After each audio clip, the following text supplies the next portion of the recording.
Habib Umar Mukhtar ini ya Allah, kewaliannya sangat hebat. Sampai namanya bisa dibuat mainan. Namanya bisa dibuat mainan, teman-teman. Kita dengar dulu, kira-kira mainan apa ini yang dimaksud. Kenapa bisa dibuat mainan?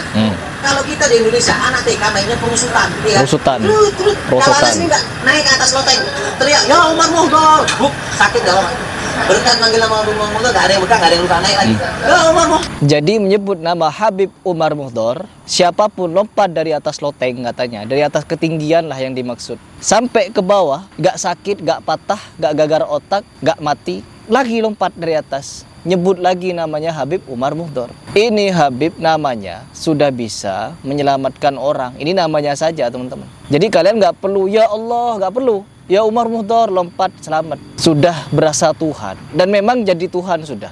Menurut ceramah dari Habib siapa satunya itu, Habib Hanif Alatos. Kenapa sih kalau kita berdoa itu nyebut namanya ya Umar Mukhtar, ya Habib Umar Mukhtar? Karena apa? Karena menyebut nama Habib Umar Mukhtar sama halnya menyebut nama Allah. Kita nyebut ya Umar Mukhtar, ya Umar Mukhtar, ya Umar Mukhtar. Karena lagi-lagi kadang-kadang suka ada yang panas sedikit kupingnya. Kok manggilnya nama orang sih, bukan nama Allah? Minta ke Umar Mukhtar. Kenapa nggak minta sama Allah Subhanahu Wa Taala langsung? Sebenarnya kalau kita belajar bahasa, hal-hal seperti ini hal-hal yang badihi dalam ilmu balaghah yang dinamakan dengan al-isnad ta'agli, isnadul fi'li ila ghairi ma huwa lahu. Kita nyebut ya Umar Mukhtar, pada hakikatnya ya Rabb atawajjah ilaika bijahi Umar Mukhtar. Apa ini? Hidup bagaimana nih? Jadi intinya teman-teman, bukan Nabi Muhammad SAW, bukan Nabi Ibrahim alaihissalam, bukan Nabi Nuh, bukan Nabi Soleh, bukan Nabi Adam. No, nama nabi-nabi ini gak ada apa-apanya dibanding nama Umar Mukhtar. Karena apa? Menyebut nama Umar Mukhtar setara nyebut nama Allah. Sudah berasa Tuhan, sudah dituhankan itu Umar Mukhtar. Berhala hidup. Kenapa saya menyebut berhala hidup? Karena orang-orang berdoa saja nyebut nama dia. Ya Umar Mukhtar, ya Habib Fulan, ikdi hajatina. Ya bin Muhsin, ikdi hajatina. Goblok! Kenapa harus minta kepada Habib Fulan yang sudah mati? Yang awalnya juga tercipta dari sperma itu. Mulai kasar saya ya. Manusia itu, si Habib itu awalnya diciptakan oleh Allah Subhanahu Wa Taala dari sperma. Jadi manusia, pas jadi manusia dituhankan. Ya Umar Mukhtar, ya Habib Fulan, Habib siapa itu? Habib Muhsin. Ya Habib Muhsin ikdi hajatina katanya. Jika kalian mati nanti sebut di dalam kuburan Habib Abdullah Al-Haddad. Ini orang laki-laki yang di dalam kubur, si Munsyid nih, si vokal ini, begitu ditanya oleh Muhammad Munkar dan Nakir, siapa Tuhanmu? Dia jawab Habibi Abdullah Ba'alwi.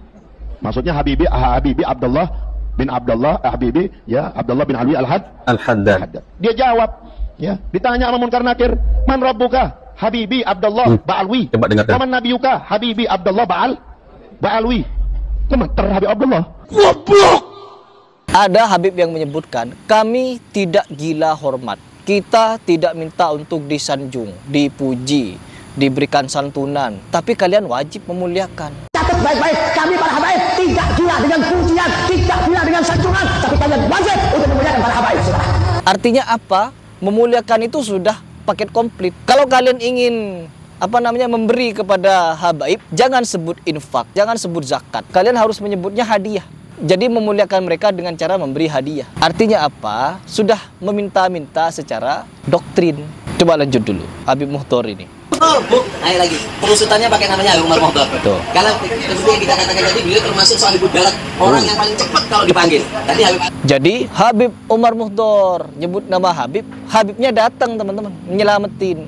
Jadi ulang-ulang itu, tapi secara goib, gak kelihatan Habib Umarnya, gak kelihatan teman-teman. Jadi nyebut Habib Umar Mukhtar. Sekarang coba kita tantang ya. Ini video tantangan terbuka kepada seluruh habaib yang percaya kepada cerita ini. Dan apabila memang cerita ini ada di dalam kitab kalian, saya tantang seluruh habaib, semua habaib, untuk melakukan uji coba menggunakan nama ini. Kalian saya tantang, nggak perlu tinggi-tinggi, 15 meter saja tingginya. Takut 15 meter, 10 meter. Kalau takut 15 meter, coba dari tinggian 10 meter, sebut ya Umar Mukhtar, lompat. Kalau sampai kalian tidak patah tulang, tidak gagar otak, ya, tidak mati, maka saya akan ikut percaya kalau nama Habib Umar Muhdor itu memang berkeramat. Jangan sebut orangnya sudah mati, karena kalian punya kepercayaan seorang mukmin yang sudah mati itu sejatinya tidak mati, melainkan dia hidup di sisi Allah dan mendapatkan rezeki. Jadi itu alasan kalian menyebut para habaib yang jadi wali-wali itu tidak mati, melainkan hidup di sisi Allah dan bisa menolong manusia yang masih hidup.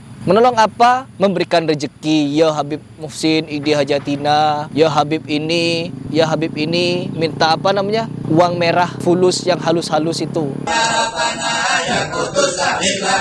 Bil fulus kertas merah yang halus-halus. Goblok! Di kuburan-kuburan mereka minta kepada habaib untuk uang yang halus-halus itu. Dan itu bukan cuma satu-satunya. Kalau kalian punya hajat, 70 hajat kalian akan terkabul kalau minta di kuburannya Habib Fulan. Kalau ada permasalahan di segala apapun, Al-Habib Abdullah bin Al-Haddad bilang, maka hendaknya kalian berziarah ke kuburan. Dan kuburan kami itu semua bisa menyelesaikan segala permasalahan. Bahwa ziarah ke makam anakku Abdullah bin Al-Haddad ini bisa mengabulkan 70 hajat. Habib yang Fulan lagi 40 hajat. Anak mau Mekah Madinah, sudah pamit harus pulang. Sedih. Di mimpi Rasulullah SAW ketika di mimpi mengatakan bahasanya, "Wahai fulan, apa kamu nggak tahu ziarah cucuku Abdullah bin Al-Haddad tugdo arba'ina haji." 40 hajat kamu kalau kamu ziarah Allah akan. Di Tarim, 1 hajat kalian terkabul kalau di kamar mandi. Doa ning kota Tarim itu dikabulkan oleh Allah walaupun di dalam kamar mandi. Ning jeding doa terima. Kota Tarim itu Madinatun Nur, dikatakan kotanya cahaya. Dauriha wal aktor, jalan-jalannya, gunungnya. Wallah ma fi haddar illa wa amla'ahu Allah. Demi Allah, tidak ada satu tempat yang ada di kota Tarim melainkan Allah berikan di situ penuhi daripada cahaya. Coba saya tantang nih para habaib, masuk kamar mandi, minta Palestina merdeka. 1 itu kan, kira-kira dikabulkan tidak? Banyak tantangan saya ya. Jangankan tantangan yang seperti ini, tantangan saya kepada Bahar Smith pun yang hanya bersifat ilmiah, gak berani dia jawab. Videonya ditonton 3 juta kali. Tidak ada jawaban sampai hari ini. Sudah lebih 8 bulan sampai video ini dibuat. Gak ada jawaban. Apa? Jadi kekonyolan semata seperti ini memang banyak dilakukan oleh mereka, oknum-oknumnya, yang berusaha untuk membodohi umat dengan kedok karomah, keramat. Sejatinya itu bukan karomah, bukan keramat. Itu hanya halusinasi mereka, cerita takhayul mereka, dan khurafat mereka. Agar apa? Agar golongan mereka semakin dipuja-puji oleh orang-orang Indonesia. Tapi doktrin-doktrin seperti ini tidak berlaku di mana? Di Arab Saudi. Gak berlaku, teman-teman. Karena apa? Di sana fahamnya bukan sufi-sufi seperti yang ada di Indonesia. Perhatikan baik-baik. Faham-faham seperti ini hanya ada di sufi. Kalau mau berbicara lagi, apakah cuma di sufi, Mas Herino? Di Syiah. Jadi sufi dan Syiah fahamnya mirip-mirip.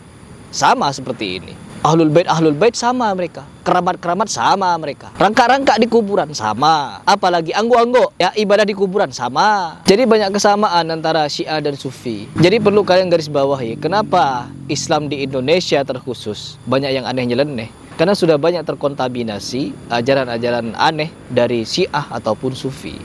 Perlu diingat itu. Dan saya pribadi di sini ya tetap memberikan tantangan kepada Habib. Apalagi video yang sebelum ini saya menceritakan tentang habaib yang bisa jadi Hulk itu, jadi raksasa. Banyak kengacoan. Tinggal kalian pikir ya, tinggal kalian pikir.